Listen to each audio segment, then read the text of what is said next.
Si vous souhaitez soutenir cette chaîne, n'hésitez pas à liker et à vous abonner. Merci. Les amis, bonjour. Eh bien non, nous ne sommes pas à place Vauban. Mais comme vous l'avez très certainement compris, je viens de mettre les pieds au salon Rétromobile. Et je vous avoue que je suis heureux comme un pinson parce que il y avait longtemps et je suis presque ému de revoir ce salon et bien sûr ces voitures. Alors les amis, on va faire une petite vidéo bon, un peu hétéroclite, hein. Des choses qui me plaisent généralement et puis d'autres un peu moins, mais généralement tout me plaît, donc ça va être simple. Donc bah voilà, j'arrive, bah, c'est un moteur d'avion mais c'est intéressant, donc un moteur à étoile, c'est sympa. Comme quoi il y a de tout à Rétromobile.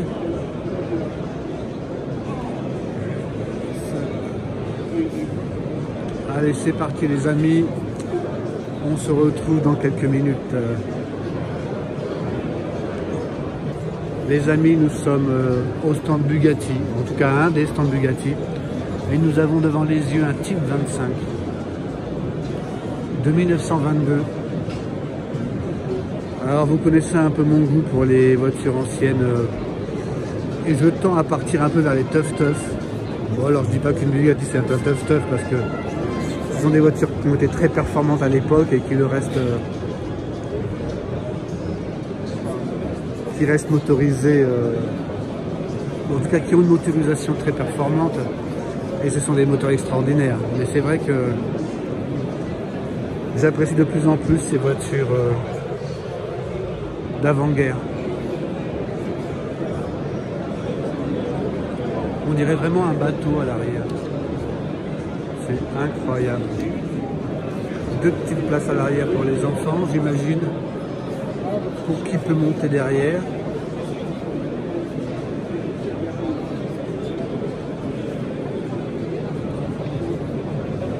Ah les amis, Bugatti type 23. Voulez-vous faire voir la Facel Vega? On en a vu il n'y a pas longtemps sur ma chaîne. Donc celle-ci en bleu ciel est très sympa. Donc je crois que c'est une Facel 3. En tout cas ça ressemble beaucoup. Excusez-moi. Mais là j'ai l'impression qu'il y a marqué autre chose. Je ne sais pas. Voilà les amis, Facel Vega. Les amis Austin Hillet. Bicolore. Très jolie voiture. Vraiment très chouette. J'adore les Anglais. On va aller voir par là ce qui se passe. Allez, je vous fais voir un petit peu les entrées du salon. Histoire de vous mettre en immersion. Et là, je vois, je crois que c'est le club Amilcar. Je crois, hein. Je suis pas sûr les amis, mais ce que je peux vous dire, ce que je vois dans les yeux, c'est... Voilà, on revient sur les voitures. Alors je sais que je fais une fixette, mais j'adore. J'adore ces voitures. Elles me font vraiment rêver. C'est vraiment extraordinaire. Bonjour. Alors oui, une très jolie Bugatti. Type 23 je crois. Mais on va aller voir les Amilcar. J'adore cette marque.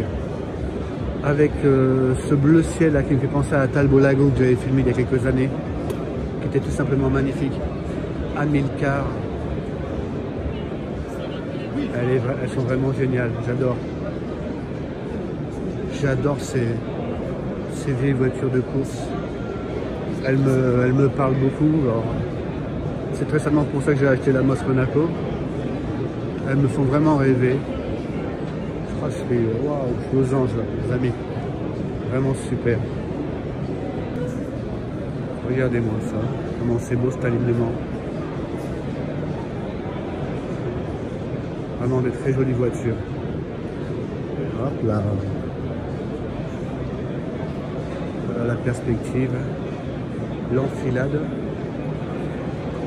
On va aller faire un petit tour par là, voir un peu ce qu'il y a. Ouh là là, regardez-moi ça, les amis. On est sur un three-wheeler. Un three-wheeler de l'époque, 1938, qui est assez extraordinaire. Regardez-moi ça. Alors le voilà.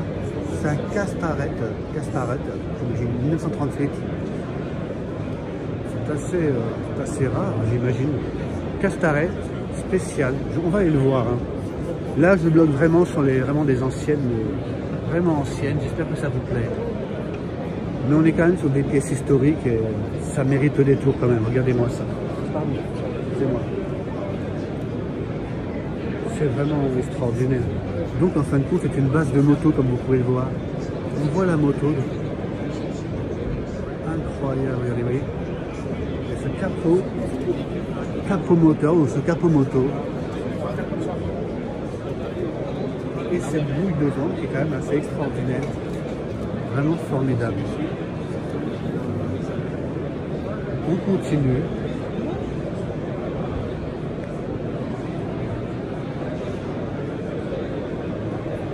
On continue dans les très anciennes. Il y a du cuivre, il y a de la peinture patinée. Et regardez-moi cette biplace avec le moteur à l'arrière. Pardon, le volant à l'arrière. Le moteur est bien à l'avant, mais le volant est à l'arrière. C'est assez incroyable. Bédélia, 1912. Incroyable, les amis. J'adore. J'adore ce stand, est magnifique. Vraiment très chouette. C'est vraiment quelque chose de vraiment formidable. Ah les amis. Incroyable. On va poursuivre notre chemin tout doucement. Et on continue dans les voitures à 3 roues. Une cyclo-auto. 1919. Comme vous pouvez le voir, suspension à lame à l'avant. Incroyable. Dans son jus, qui ne gâche rien. C'est vraiment formidable. Regardez-moi ça. Oh là là, c'est complètement folle. Ces voitures à 3 roues sont dingues. C'est fou. J'adore. Vraiment sur des véhicules atypiques qui ont marqué très certainement l'histoire de l'automobile, ou en tout cas qui en sont un témoignage. Alors ce n'est pas la voiture de Batman ou de Frelon Vert, c'est quand même incroyable, les amis. Nous sommes entre l'hélicoptère et la voiture.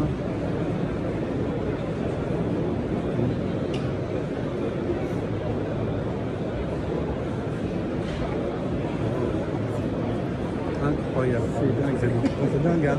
C'est génial, hein. L'Hélios 910, pourquoi pas.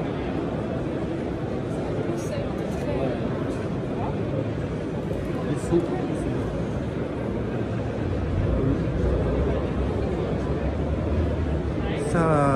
Ça tient de l'avion, on est d'accord. Il lui manque toutes les ailes, il y a déjà les petits appendices à l'arrière. Je pense que vous lui mettez des ailes et puis alors ça décolle. Incroyable. Magnifique.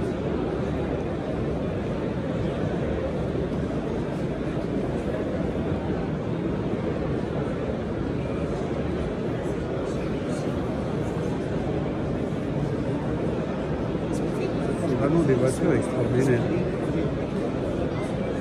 La marque s'appelle Je pensais parce qu'en fait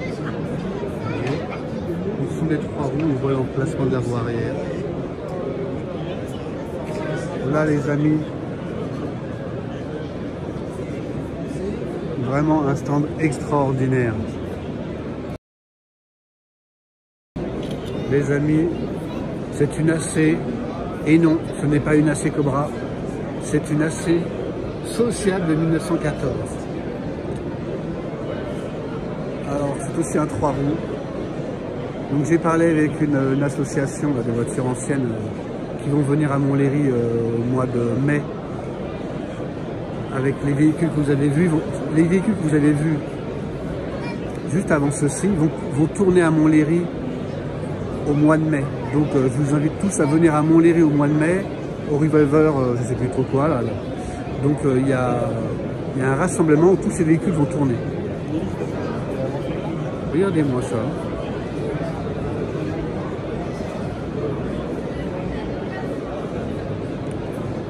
Donc, c'est assez curieux ce véhicule.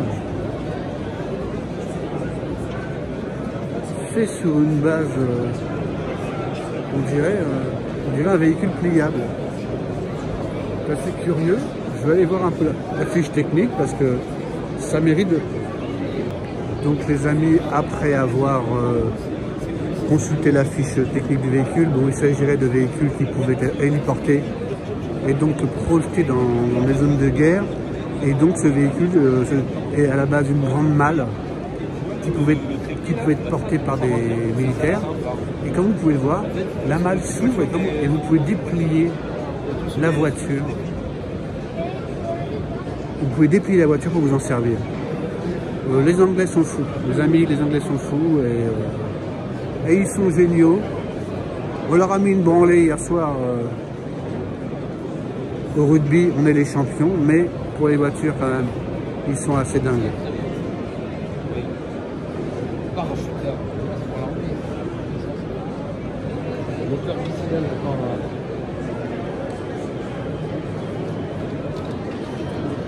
Donc pour ceux qui n'avaient pas suivi, on a gagné le tournoi des 6 nations hier soir.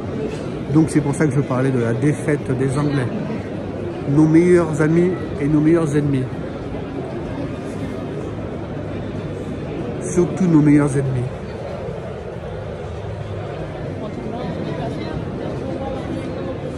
C'est des trucs à les savoir. amis, je vous le dis tout de suite, ce n'est pas une Moss Monaco.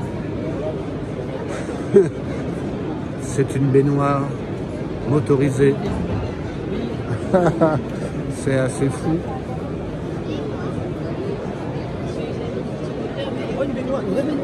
Et donc je cherche le moteur là, voilà.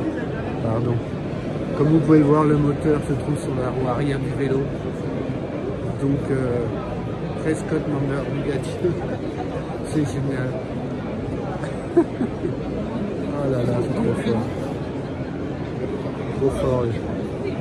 Ah les amis, on continue.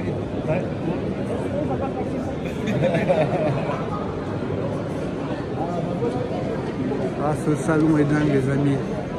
Anthony, la goutte d'eau, 1923. Elles sont formidables, j'adore. Quand vous pouvez voir derrière là, la Jeep. En gros j'ai la Jeep, une voiture militaire. Empaquetée. On va y aller doucement. La punaise, qui est vraiment très très basse. On dirait presque un rat rod, ou en tout cas un autre rod. Incroyable.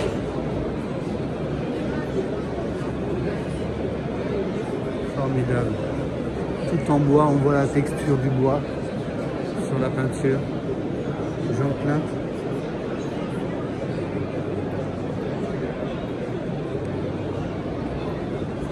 Bégonnier 1929. Tout d'un coup très classique par rapport aux autres.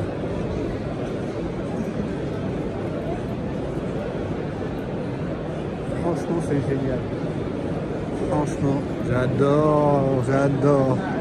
Je suis dans mon élément les amis. Formidable. Donc les amis, spéciale dédicace à mon oncle Jean-Claude de Bordeaux, qui apprécie particulièrement les véhicules militaires. Donc tonton, c'est pour toi. Voilà. Tu vas pouvoir voir, c'est un Panthère. Donc le Panthère, je crois que c'était un char français. D'accord, d'accord. J'ai cru que c'était un char allemand, le Panthère, mais non pas du tout. Donc c'est un char Panthère. Ah voilà, c'est bien ça. C'est bien un char allemand. Alors les amis, on quitte bien sûr le milieu automobile, hein, mais On est quand même dans la grosse engineering, si je puis dire. C'est assez impressionnant. Le revêtement est vraiment complètement abrasif. Il y a une sorte de gang dessus. C'est du zibrite. Du zibrite? Du zibrite, je crois. C'est D'accord. pour les mines anti-char. Comme ça, c'est une pâte cimentée. Pour pas que ça se colle et que... Ah bon, vous êtes un spécialiste des véhicules Non, anciens, mais c'était je marqué connais. tout à l'heure? Ah ouais? Donc c'est pourquoi cette pâte qu'il y a sur C'est le... pour, il me semble que c'est pour les mines anti-char, pour pas que ça se détecte et... En fait, c'est pour c'est pour enlever contrôler le côté côté- aimanté de l'acier. C'est contre les mines magnétiques, Ouais. c'est pour rendre amagnétique le char. D'accord, bah écoutez, merci jeune homme. Pas de rien. J'ai une chaîne, On ça peut s'appelle En voiture Sébastien, Ouais, sur YouTube. Dis-moi ton prénom? Gabin. Gabin, bah écoute, tu es sur Paris Gabin? Ouais, Moi je filme pas mal Place Vauban, derrière les Invalides. ouais, Il y a des voitures anciennes qui se pointent tous les dimanches. ouais. Donc moi généralement je fume là-bas. Donc Gabin, tu es sur la pellicule et merci pour Ouais, ça l'information. marche, de rien. Et puis n'hésite pas à aller te voir. La semaine prochaine tu seras à l'honneur sur mon site alors. Salut Gabin, au revoir. Au revoir. Donc je crois que ce chat je l'avais déjà vu. En tout cas ce système de défense contre les mines, ça me dit quelque chose. Donc en fin de compte, grâce à Gabin on a le fin mot de l'histoire. Donc ce Charpenter, c'est quand même un sacré morceau. Hein. On pense un peu à ce qui se passe à l'Est en ce moment. En Ukraine, on s'imagine, on voit les émissions à la télévision, les reportages, mais d'avoir des machines de guerre comme ça dans les yeux, on se dit que dans un contexte de guerre, c'est vraiment l'horreur. Là, on aime l'objet parce qu'on est en paix et qu'il est atypique. Mais on ne perd pas à l'esprit que c'est quand même un engin qui peut donner la mort. Petite pensée aux Ukrainiens.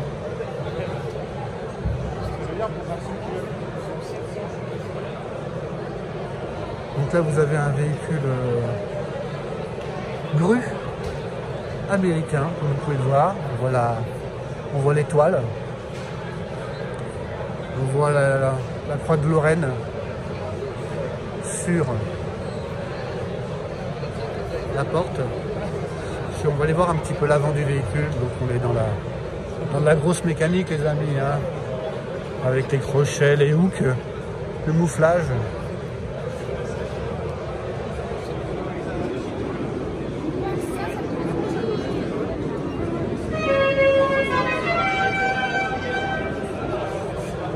C'est une association.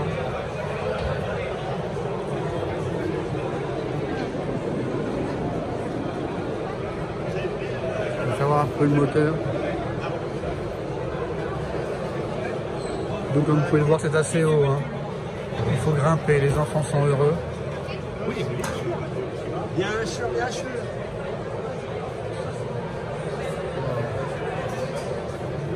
Ouais, il a été complètement restauré, vous pouvez le voir. C'était une épave. Hein. Bonjour. C'est sûr que je veux un truc, oui. Je vous filme, ça vous dérange pas? C'est pour ma chaîne En voiture Sébastien. Oui. C'était un véhicule qui permettait quoi? Donc c'est une grue mobile, c'est bien ça? C'est une grue mobile utilisée pour le débarquement, enfin c'est pour le débarquement. Il déchargeait le matériel sur les plages. Il D'accord, était amené par les camions amphibies. d'accord. Et il était aussi utilisé pour le génie. Donc en fait il y avait un camion quasiment similaire qui transportait des boudins en caoutchouc. Et un troisième camion qui est équipé d'un compresseur. Et en fait il gonflait les boudins en caoutchouc. Et après le camion grue, donc celui-là, prenait les boudins, les posait sur l'eau. Et il se retournait, il prenait des rampes en métal, il posait par-dessus. Et après ça permettait de construire des ponts. D'accord, c'est des ponts flottants En quoi. flottant. D'accord, donc il a été complètement restauré. Et... Complètement, on a eu à peu près 6 ans de chantier, tout a été refait, moteur, freinage, système de grue opérationnel, moteur arrière aussi. On l'a complètement remis en état, ça a été un gros chantier. D'accord. Et vous êtes tout jeune, vous êtes passionné par les véhicules militaires Oui, ou alors c'est votre j'ai papa qui est militaire Non ou... du tout, mon père était électromécanicien. Moi je suis tombé dedans, j'avais 17 ans, il m'a présenté l'association, depuis je ne suis plus parti. C'est l'association qui se base à Versailles-Satory. On a une quarantaine de camions et aussi de véhicules légers bien sûr. On a du char d'assaut, de la dépanneuse, tout type d'engins confondus datant de la Seconde Guerre mondiale, majoritairement des forces alliées parce que le matériel allemand coûte un peu plus cher et plus rare. Ah bon, d'accord, oui, par sa rareté, il est plus cher. Plus cher. Nous on a par exemple un transport-char anglais un Lafley armée française.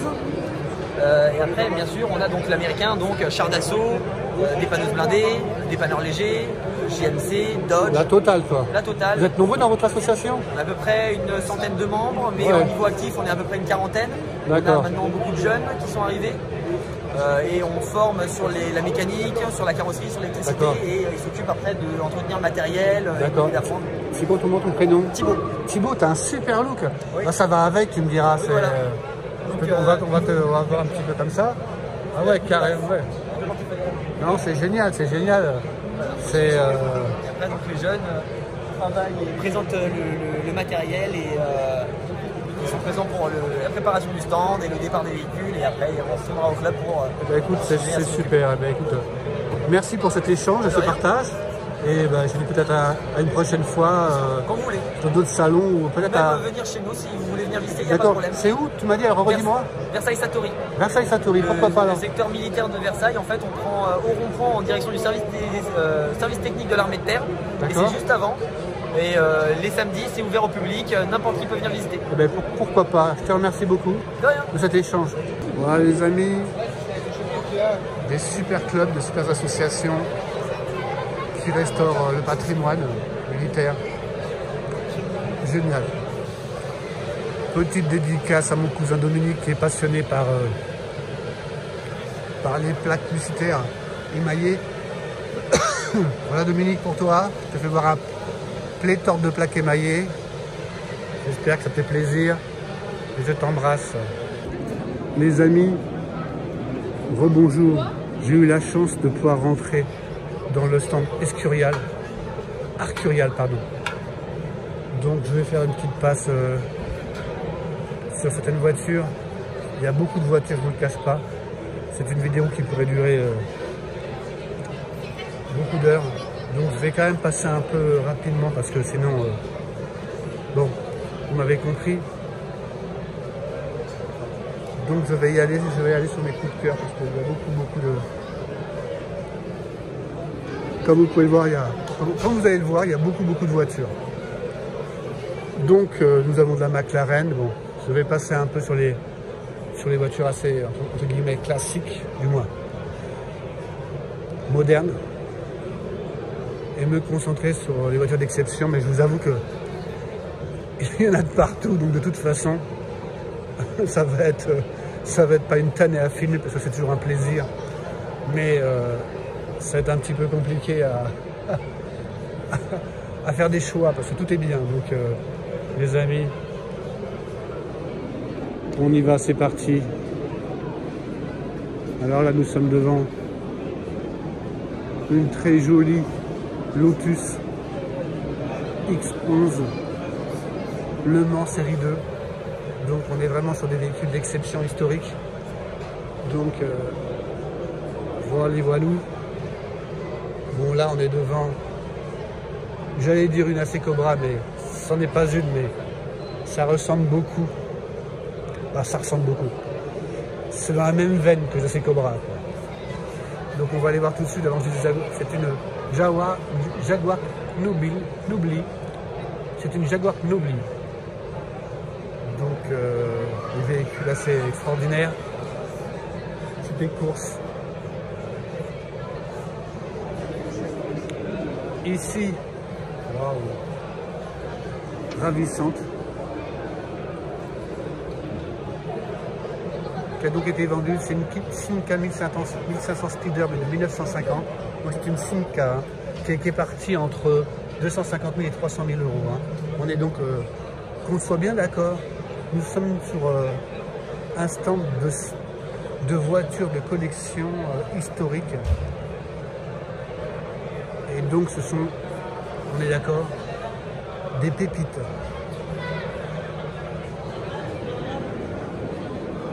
Elles ont eu une histoire dans les grandes compétitions automobiles. Pour mon ami Romain, si tu vois cette vidéo, je prends cette CSL BMW 3 litres rien que pour toi. Ce sera ma dédicace. Là ici nous avons